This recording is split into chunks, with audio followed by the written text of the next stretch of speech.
Welcome everybody, this is Docker for Java Developers course. My name is Tomasz Żelek and I am a software engineer, programming mostly in Java and Scala. I am a fan of microservices architecture and functional programming.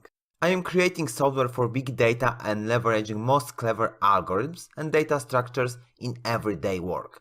Besides that, I've created multiple production-ready Java web applications.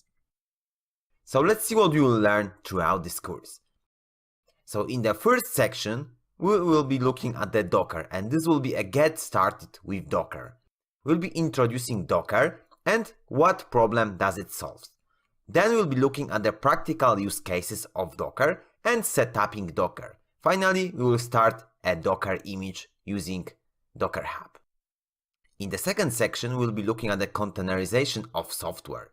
So we'll be learning Docker command line and creating more complex application using Docker. In the third section, we'll be packaging software for distribution. So we'll be building Java Spring-based REST microservice that will be Dockerized. So we'll be build our own Docker image that contains Java.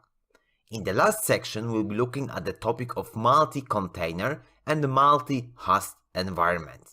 So we'll be composing our application from other applications. So this will be a complex architecture using Docker Compose. Also we'll be using Swarm to build a cluster using Docker. And there are 3 prerequisites to this course, so you need to have an understanding of Java language. Also, software requirement is Java 1.8 installed and IntelliJ IDE. We have also hardware requirement like modern laptop or desktop will be suitable. And this course is intended for Java developers who want to leverage Docker and use its power to develop enterprise-grade applications. No prior knowledge of Docker is required.